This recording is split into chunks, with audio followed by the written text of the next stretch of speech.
Bom, gente. 1 minuto para cada um. Brincadeira, gente. Então, o grupo 1, todo mundo está reclamando que o texto foi longo, difícil, mas é um desafio, né? Vocês podem levar o texto para casa. Se quiser, eu passo por e-mail, para vocês poderem estudar em casa. Então, o grupo 1 estudou Lei das Atrações e Correspondências.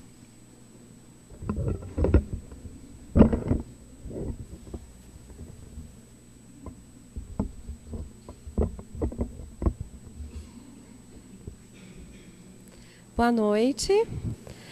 Bom, vou tentar passar o máximo, porque a gente falou muita coisa, né? E o texto é muito rico.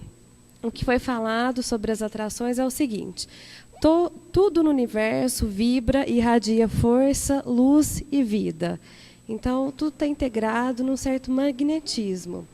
E dessa forma se cria em torno da atmosfera fluídica, de acordo com o tipo de vibração dos desejos positivos ou negativos. Nossos maus desejos propiciam influência da mesma forma, né? Então, os positivos também vão propiciar vibrações de formas positivas. Um exemplo que foi citado é quando a gente está em algum lugar, ou a gente sente muito bem, né? E aquele lugar ali atrai coisas positivas, ou quando a gente está em algum lugar e aquele lugar nos remete sensações não tão agradáveis, né? E foi citado que, como nós somos um pouquinho assim mais estudiosos, né, para a gente se preparar ou fazer uma certa limpeza, dependendo do que a gente estiver sentindo no momento. Bom, tal é o princípio da evolução, né, que reside na capacidade do indivíduo de assimilar as forças misteriosas da natureza para se elevar e ascender. Ou seja, né, que nós estamos nesse processo de evolução e aprendizado, então a gente está estudando essa frequência, né, que é uma frequência, a gente citou, como uma frequência de rádio, né? E então a gente está estudando essa parte onde fala da escala ascensional, né, que fala dessa mesma situação de vibração. Com os espíritos acontece da mesma forma. Eles têm uma frequência vibratória. Só que a frequência vibratória dos espíritos é diferente da nossa frequência vibratória. Ou seja, encarnados, espíritos encarnados, a vibração é um pouco menor dos espíritos desencarnados. Vamos ver. E por exemplo, aqui foi falado, para comunicar conosco, e para os espíritos, para eles se comunicarem conosco, como a vibração deles é um pouco maior, eles sempre têm que entrar na nossa frequência. Aqui a gente não está falando de moral, nós estamos falando de vibração, de magnetismo, de irradiação, né? Para deixar bem claro. Então, os graus de vibração são diferentes, né? Exemplos que eu citei foram as ondas de rádio. Então, o que tem que se acontecer? Uma harmonização dessas ondas vibratórias para a comunicação acontecer. No homem, a inteligência, o desenvolvimento do cérebro se acham em íntimas correlação. Uma prova do pensamento trabalha e afeiçoa o cérebro. Ou seja, tudo que se é pensado, sentido, né, isso tudo entra numa certa vibração, onde os espíritos eles também têm uma forma de ver essa mesma vibração nossa. Ou seja, se nós pensamos coisas boas, a gente acaba atraindo pela vibração espíritos na mesma vibração que nós. E assim acontece com os sons, luz, que eu já falei, sentimentos, pensamentos, e proporcionam uma certa intensidade, né? Então, por exemplo, se eu tenho sentimentos de cólera, ódio, lamentos, então eu vou ter esses tipos de vibrações não tão positivas, e essas ondas de pensamento vão entrar em contato com as ondas de pensamento dos espíritos que estão nessa mesma irradiação de vibração. O cérebro humano emite, sob formas de pensamento, ondas mais densas, né? Em largo e poderoso ritmo.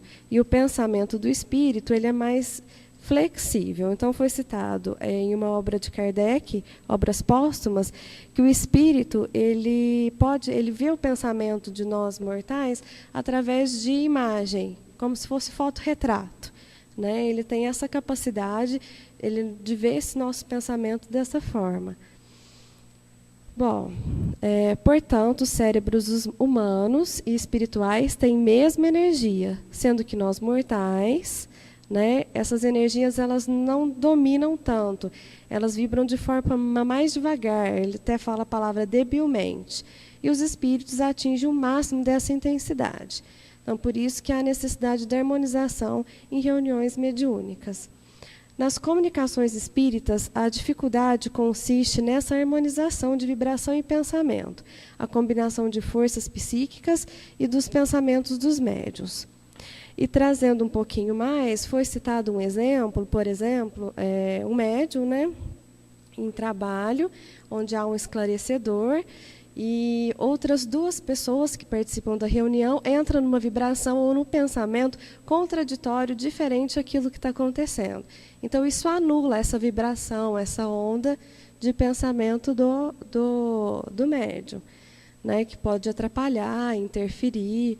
E o contrário, a união da força em oração de vontade sem atrapalhar, pode enaltecer essa reunião mediúnica. A vibração quanto maior, melhor para o grupo completo. E o trabalho. Mais ou menos assim. Teve ótimo, né, gente? É bem assim mesmo, para que a gente possa entender essa lei das atrações e correspondências. O que significa?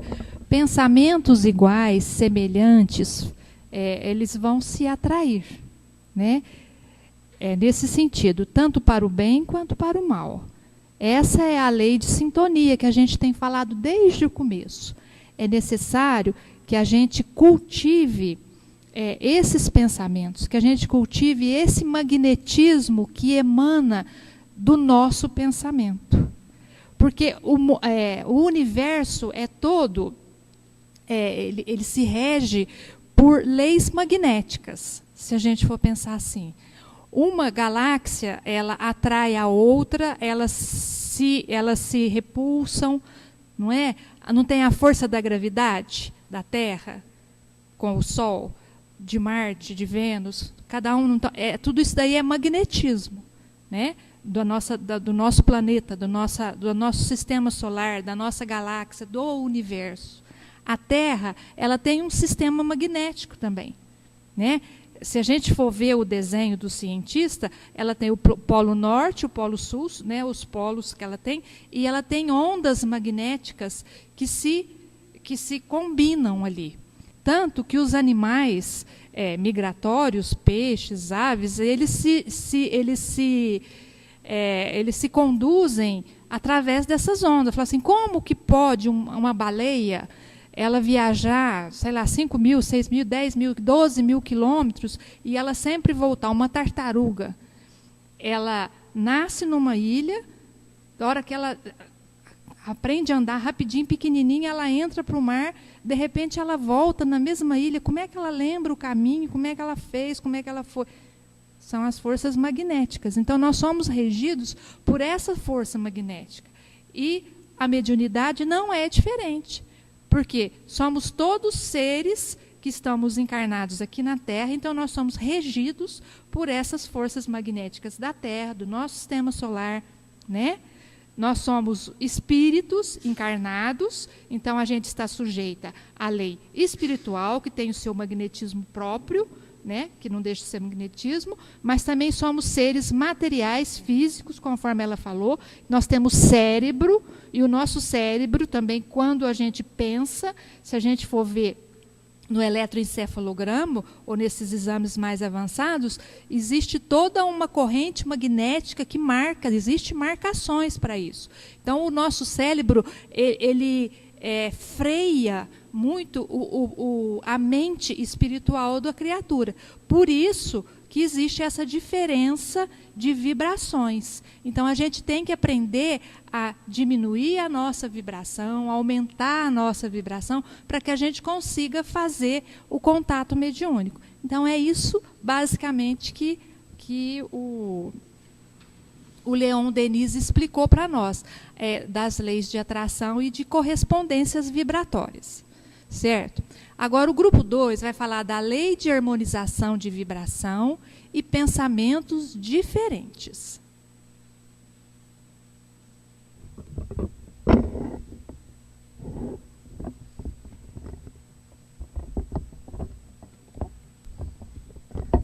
Boa noite. São 169 páginas, viu? Mas vamos lá. Existe uma relação muito íntima entre o nosso pensamento, a nossa inteligência e o nosso cérebro, quando se fala fisicamente, tá? E essa relação, ela é única entre o meu pensamento e o meu cérebro. Eu não consigo, diante de uma determinada situação, reagir como uma outra pessoa, porque eu tive o meu aprendizado, eu tive as minhas experiências, e as minhas experiências, o meu aprendizado é completamente diferente da de cada um. Isso é importante pelo seguinte, vai demonstrar que cada um de nós, encarnados e desencarnados, somos pessoas, somos seres completamente individuais, completamente diferentes uns dos outros. É aí que está a dificuldade entre a ligação de um médium com um espírito. Por quê? Já que nós emanamos vibrações completamente diferentes, já que nós somos uma fechadura e cada um tem uma chave própria, é difícil, muito difícil, você ficar no mesmo campo vibratório, você vibrar exatamente igual a um espírito desencarnado. Então, essa dificuldade é que deve ser trabalhada de diversas formas. A primeira coisa que nós temos que fazer é nos relaxar, é baixar o nível de excitabilidade para que a gente possa vibrar mais ou menos igual aos espíritos superiores. Segundo, numa reunião espírita, é muito importante quando tem um médium que está comunicando, se tem outras pessoas, essas pessoas têm que estar com o pensamento voltado para aquilo que está sendo feito naquela reunião mediúnica. Todos devem pensar o mais próximo possível, já que é impossível nós pensarmos completamente iguais, porque nós somos seres diferentes, temos experiências diferentes, inteligências diferentes, então nós temos que ter o mesmo objetivo. Se cada um pensar uma coisa diferente, não vai vibrar todo mundo, a reunião não flui, ela não anda. E essa dificuldade é muito grande. Então, lá, harmonizar vibrações e pensamentos diferentes, igualando. Quanto à dificuldade dessa comunicação entre o encarnado e o desencarnado, para se comunicar com espíritos, é preciso o desejo da comunicação. Então, eu preciso ter o desejo de comunicar, seja lá com o espírito que quer comunicar conosco. Bom, acontece que tem alguns espíritos que querem comunicar, mas nós ainda não estamos preparados.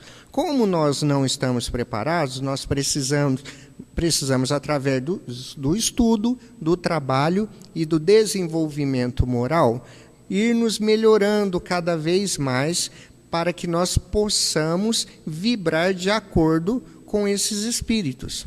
De lá para cá é a mesma coisa. Às vezes tem um espírito que quer comunicar conosco aqui, mas ele não pode.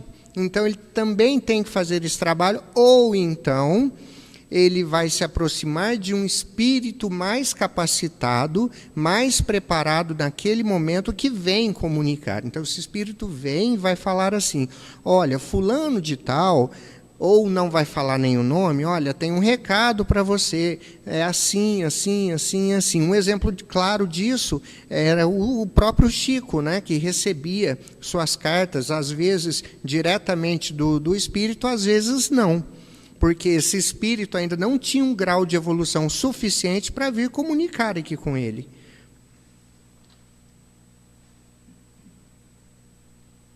Bom, então, para se comunicar, o cérebro, as vibrações do encarnado e do desencarnado tem que vibrar em uníssono. tem que ser, se fosse uma nota musical, tem que ser a mesma nota musical, tem que ser igualzinho, igualzinho, igualzinho. Se não for igualzinho, não existe essa relação, não tem como um perceber o outro, não existe essa ligação. Quando nós não conseguimos, também aqui existe a figura do médium que recebe e vai fazer esse intermédio. Os pensamentos irradiam com demasiada velocidade e nós devemos diminuir, mais uma vez falando, o nosso nível de excitabilidade. Por isso, quando chega aqui, primeiro vai fazer uma oração, vai tentar acalmar o coração. Por isso que nos é pedido sempre que, no dia do Cohen, no dia da reunião, tenta ter um dia melhor, a gente deveria fazer isso todo dia, né? Tenta ter um dia mais tranquilo, mais calmo, para que você chegue no centro preparado, porque aqui todo o ambiente já está preparado. E existe essa intervenção dessas equipes que vêm e preparam o ambiente, esses espíritos estão prontos aqui para fazer essa ligação. Se a gente chega aqui com o espírito agitado, nervoso e tudo mais, a gente não vai conseguir baixar essa frequência o suficiente para que essas notas se encaixem perfeitamente. Bom, aí existe uma coisa muito interessante. Às vezes, bom, nós sempre queremos nos comunicar com espíritos superiores, melhores do que nós, para que nós possamos aprender tudo mais. Mas será que eu estou vibrando dessa maneira? Ou eu estou vibrando pensamentos de ódio, pensamentos de tristeza, pensamentos ruins? Se eu estou vibrando pensamentos de ódios, quem é que vai chegar perto de mim? A ligação não é a mesma? Não tem que ser a mesma frequência? Quem vai se aproximar são espíritos com o mesmo pensamento. Um espírito assim não se aproxima de um ser um pouco mais evoluído, mais calmo. Então nós precisamos trabalhar cada vez mais fazendo nossas orações, melhorando a nossa moral, estudando, trabalhando e melhorando moralmente, porque só assim haverá esse desenvolvimento suficiente para esse tipo de comunicação. Essa comunicação pode acontecer com a gente aqui em vigília, igual nós estamos, acordados e tudo mais, ou também pode acontecer no período que nós estivermos dormindo. Então, talvez a gente não consiga, tá? Mas dormindo a gente vai ter essa comunicação, vai ter essa conversa, vai ter esse diálogo, e nós vamos acordar tendo aquela experiência, mas não lembrando exatamente do que aconteceu.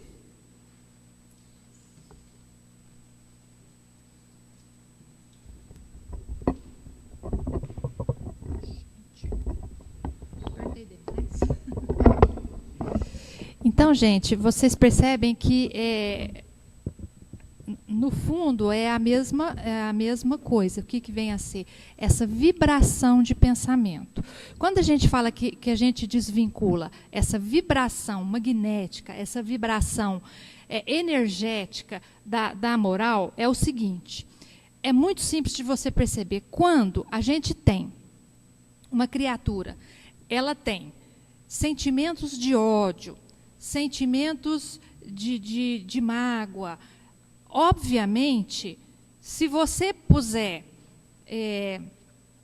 um exame, um eletroencefalo nela, algum exame que vai marcar as suas medições, a gente vai perceber que a medição é muito mais rápida quando você pensa em coisas negativas.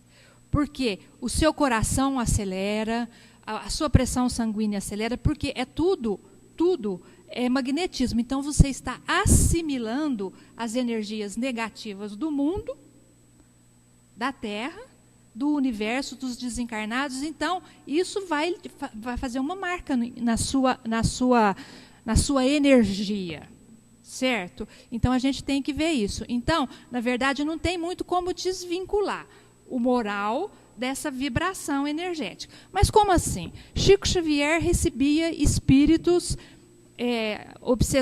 obsessores do umbral mais profundo. Recebia. Mas pelo poder da sua vontade, ele era um espírito superior, pelo poder da sua vontade, ele abaixava a vibração, ele materializava a sua vibração magnética para que os espíritos pudessem fazer esse acoplamento energético para que ele pudesse dar a comunicação.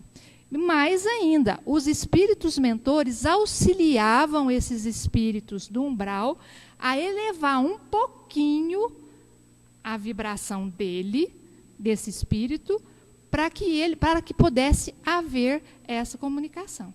Então, é todo um trabalho, veja bem como é complexo a comunicação mediúnica. Então, não adianta eu não me preparar de forma nenhuma, chegar aqui na reunião mediúnica, sentar aqui, pegar uma página e ler 5 minutos e achar que já serenei meu coração, já acalmei e vou conseguir fazer a comunicação. Então, gente, é um cultivo diário, uma busca diária da gente se melhorar como pessoa, na prática do bem. Nós não estamos falando aqui de religião, de oração, simplesmente. Porque se a boca ora, mas o coração não sente e as mãos não faz, de nada vai resolver. Então, é essa busca constante de melhoria moral, ética, espiritual. Certo? Para que a gente possa conseguir tudo isso. E, acima de tudo, gente, para a gente conseguir uma reunião harmônica, uma reunião mediúnica, uma comunicação, todo mundo tem que estar pensando igual, né? Nós temos um companheiro aqui que ele é doutrinador. E ele fala assim que muitas vezes, na reunião mediúnica, quando ele está doutrinando, às vezes o espírito é difícil, tem gente no grupo que às vezes torce para o espírito, não torce para o doutrinador, né? Fala assim, quero ver esse doutrinador dar a volta nesse espírito agora. Ele fica falando as coisas bonitas aí, quero ver se ele vai dar conta desse daí agora.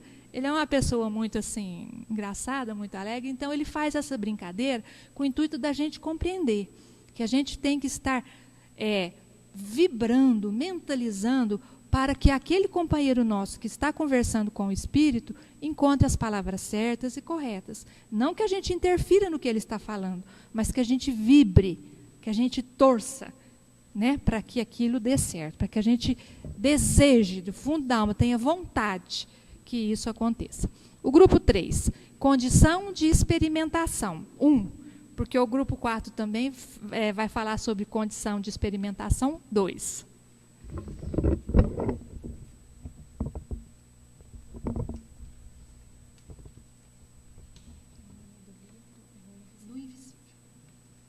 Boa noite.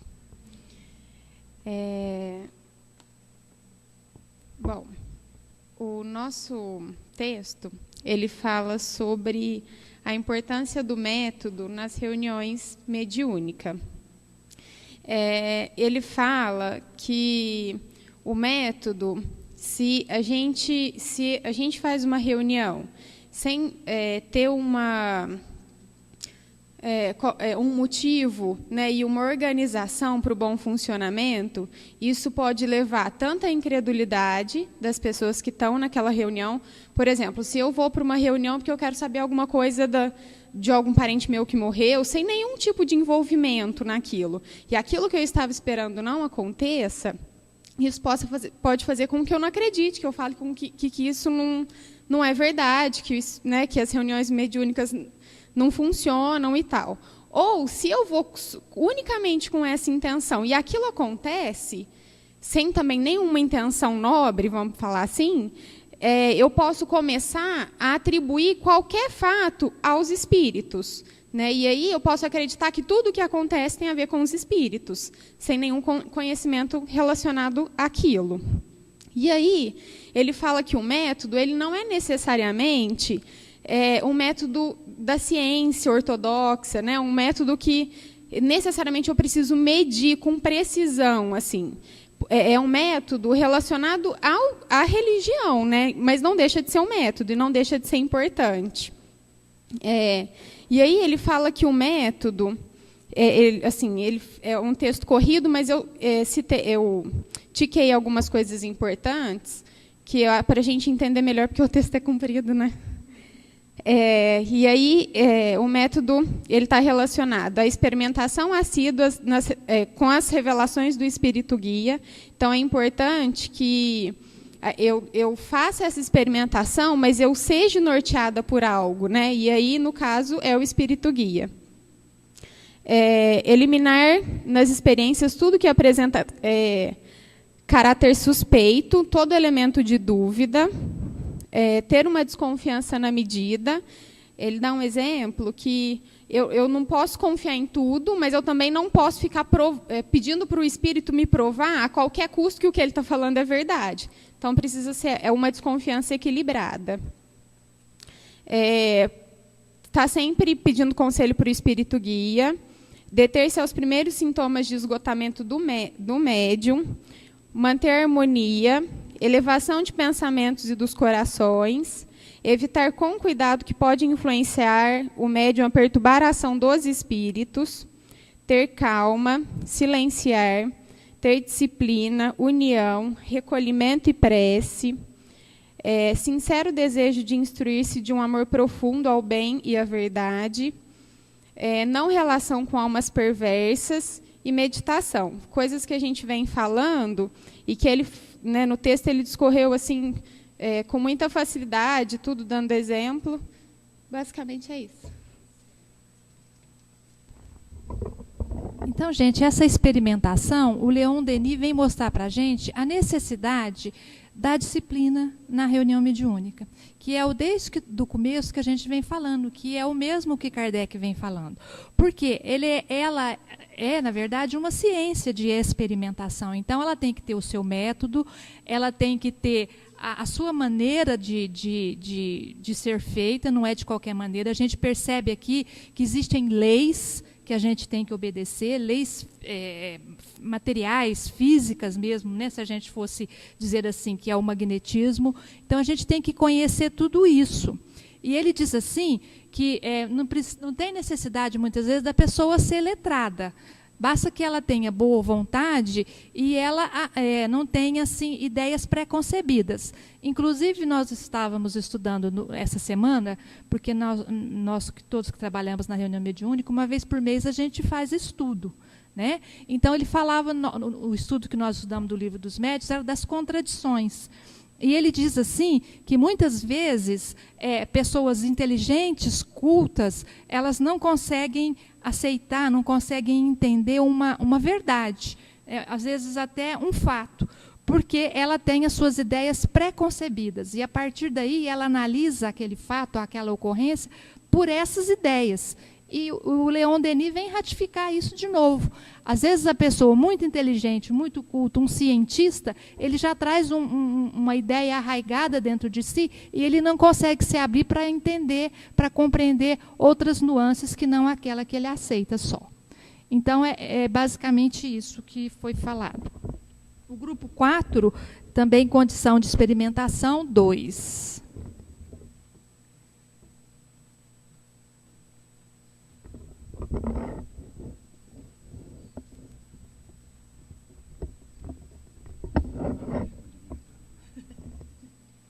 Boa noite. O nosso grupo estudou as condições de experimentação e realmente os textos do Leon Denis são bem técnicos, assim, então eu preferi até pontuar algumas partes do que propriamente escrever.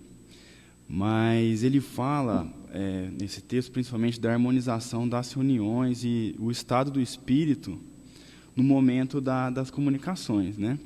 Então, da importância do pensamento, que a gente está ouvindo desde o primeiro grupo que veio aqui, e acho que se repete tanto a mesma informação, é porque ela deve ser realmente muito importante, e realmente é. Porque é através da importância do pensamento que a gente vai conseguir tocar a reunião, a gente, encarnados e desencarnados, né? Tocar a reunião para direcionar a reunião, melhor dizendo, né? Então, ele coloca que pensamentos divergentes podem causar um caos fluídico e atrapalhar tanto a harmonia do grupo e, em decorrência disso, atrapalhar a comunicação. E aí a gente vai ficar à mercê de um espírito inferior, né? O colega já falou sobre a conexão que a gente vai fazer com espíritos comunicantes. Ele coloca também que, quando a gente tem uma composição heterogênea no grupo, isso atrapalha bastante, né? Então, por isso que, enquanto talvez um está psicografando, todos os outros devem manter o pensamento no nível mais próximo possível do médium e do espírito, né? Que seria meio que um fortalecimento, né, para a pessoa conseguir atuar naquela ação, né?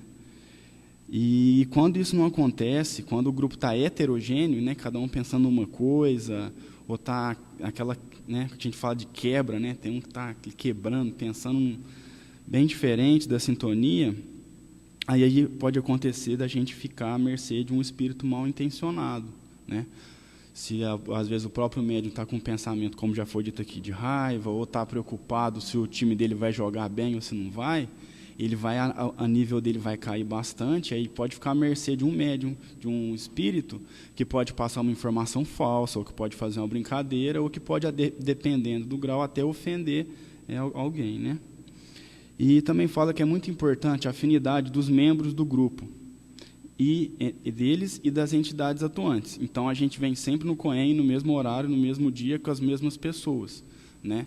No começo a gente não conhecia ninguém, agora a gente sabe, às vezes sabe o nome, às vezes lembra que uma pessoa é sorridente, outra é engraçado, outra tal, e a gente vai criando uma harmonia que fortalece o nosso grupo e entra em contato assim com os espíritos que também aqui estão, né? E aí, quando a gente tem o grupo heterogêneo, que está ali, vamos dizer, bagunçado, é o que acontece, que a colega já falou, de algumas pessoas desacreditarem no espiritismo. Porque se ela vai numa reunião que está um caos, que está uma bagunça, que a gente não consegue transmitir uma boa impressão, ela pode falar assim, eu vim aqui ver algo e não vi. Ou se a pessoa vai na reunião para falar assim, não, eu quero ver se existe mesmo, eu quero ver Sócrates se manifestar aqui, né? E ela não vê Sócrates, então ela acha que é tudo mentira, né? E que não funciona, porque ela não está na vibração e ela não tem o conhecimento próprio para entender que não é assim que funciona, né? E aí, às vezes não, quando a pessoa às vezes vê um médium falar numa língua que ele não conhece, ou de assuntos que ele não domina, talvez a pessoa, se tem uma sementinha, desenvolve e acredita nisso, mas se a pessoa está querendo teimar, pode ficar o dia inteiro ali provando que não vai conseguir convencê-la, né? Ele fala também que é necessário o grupo homogêneo, que é o que a gente busca, todo mundo com o mesmo pensamento, para o médium conseguir fazer, não sei se é a palavra certa, mas o filtro, né? Porque o espírito vai emanar uma série de vibrações muito grandes. A gente vai estar, como seres inferiores, a gente tem que captar tudo aquilo, e também a gente tem que conter um pouco, né? O Severino explicou bem para a gente que, às vezes, você não pode ficar totalmente à mercê do espírito para não perder o controle, né? Principalmente numa reunião de desobsessão. Então, tem que conseguir achar esse meio termo, de captar aquilo e conseguir canalizar de uma forma que o grupo consiga trabalhar, né? Se o médico conseguir falar palavrão, bater na mesa, o grupo se desestabiliza. Então, ele tem que conter aquilo e conseguir passar o ponto ideal para que seja atuado em cima daquele espírito, né? Também ele fala que a morte não confere ao espírito uma inteligência integral, então, às vezes, pode acontecer de um espírito, e a gente sabe disso, colocar alguma informação que não é verdadeira, porque eles também não são perfeitos como nós, né? Se na Terra a gente tem pessoas mentirosas, pessoas ignorantes que nós somos, existem espíritos também mentirosos, espíritos ignorantes, sábios, de toda a ordem, né? Depois ele pontuou mais uma vez que é necessária a homogeneidade, porque se tiver pensamentos conflitantes dentro do grupo, atrapalha a comunicação. Se a gente consegue manter pensamentos comuns, a gente facilita aí muito a comunicação. Ele até fala de uma técnica, né, no caso de uma reunião de efeito físico, em que um médium vai fazer esse efeito físico, todos os outros vão vibrar para ele. Aí ele fala de uma técnica de se imaginar um ponto em cima do médium, para que toda vez que a gente desviar o pensamento do médium, a gente voltar para ele, lembrar daquele ponto, porque o canal naquele momento é o médium para poder fazer esse efeito físico, né? A agitação negativa, obviamente, atrapalha, né? Então, no dia, se possível, todos os dias, mas é difícil. Mas no dia, o ideal é que a gente tenha leituras melhores e tal. Eu trabalho em outra cidade e venho para cá. Quando eu venho escutando rádio, eu demoro para concentrar. Quando eu coloco música clássica, eu concentro facinho. Então, assim, não é só a música clássica, mas assim, o conjunto, né? É lógico que a gente não consegue controlar o mundo inteiro. Às vezes um carro fecha, alguém fala alguma coisa que a gente não gosta, mas tentar buscar melhores pensamentos, né? E no final ele fala que pequenos grupos são mais fáceis de se tornarem homogêneos, né? Com as mesmas pessoas e nos mesmos horários, né? Então a gente está aqui num monte de gente, a gente divide em quatro grupos. Fica mais fácil de concentrar. Né? Obviamente, se a gente tentar fazer uma sessão que a gente faz, né, de radiação, de psicografia, com um círculo grande aqui, vai ser muito mais difícil, porque são mais pessoas, mais pensamentos e tudo mais. Colocar sempre dia em horas fixos, né, como é importante também fazer no Evangelho. E, por fim, ele fala que é muito importante também a perseverança. E eu acho que é muito assim. A gente vem, tenta concentrar, não consegue, passa uma semana, estuda, na outra tenta concentrar, não consegue, estuda, não consegue, aí consegue um pouquinho e vai. Então, acho que tudo a prática que vai conseguir levar a gente a melhorar e conseguir realizar bons trabalhos. Então, esses dois grupos, Leon Denis fala da prática dele, né, para manter essa vibração, esse pensamento homogêneo, que isso é importante para a comunicação dos espíritos, para que os espíritos consigam passar a sua ideia mais perfeita. A respeito dele falar desse ponto, isso aí é que a gente imagina um ponto sobre a cabeça do médium, isso aí é de cada pessoa. O Leon Denis, ele pensou nesse ponto, nessa flor, nesse coração, nessa estrela. Então, quando perdia lá o grupo dele, né, você perdia a concentração, você voltava com essa figura que você tinha. Conforme a gente tem ensinado para vocês nas reuniões mediúnicas, no começo a gente direcionava, né? Vamos pensar numa areia branquinha, do mar, vamos pensar na flor. Depois a gente foi ensinando, cada um faz do seu jeito, da sua maneira, como é que vai aprender a ficar dentro da reunião, com o pensamento focado, fixado. Uns preferem fazer prece, outros preferem... Cada pessoa tem um jeito. Eu não me esqueço uma vez que eu fui numa reunião e era de psicografia, era uma reunião de cura, então era de tratamento de cura, então era uma reunião pública, pequena, mas pública. Então tinha a plateia e os espíritos, né? O espírito mentor estava discorrendo sobre um assunto, enquanto a gente ficava concentrado ali para depois partir para a sessão de cura. Então, o espírito tinha algumas crianças, né, porque era uma sessão de tratamento, então ele falava assim, eu não estou conseguindo captar, o médium está sofrendo muito a influência, ele falava, eu não estou conseguindo passar. Aí ele pediu para que as crianças estavam brincando no chão, silenciosamente, mas brincavam, 2 menininhas, e ele pediu, quem não conseguir fixar o pensamento, observe a criança brincando, sem julgamento, só fica olhando a criança. Então, as pessoas fizeram, e a partir daí ele fez uma palestra assim, rápida, lindíssima, boa, porque a pessoa focou num ponto que era elevado, aquela inocência da criança, as crianças estavam fazendo uma brincadeira muito inocente ali. Então, quer dizer, cada pessoa tem que buscar o seu ponto de equilíbrio, e sempre compreendendo que é um ponto positivo. Então, você tem que buscar oração, uma imagem bonita, elevada, não é só bonita para o seu conceito, mas elevada, de fraternidade, de beleza plástica mesmo, de flor, de perfume, não é? Cada um busca a sua maneira de estar ali, não é? Então, é isso que o Leon Denis vem falando nesses 2 últimos grupos. Ele vem estabelecendo alguns critérios que ele utilizou para conseguir isso. Então, com isso, a gente encerra o nosso estudo. Realmente, eu concordo com vocês. É um texto muito bom, muito técnico, mas realmente a gente tem que se desdobrar mais para compreender.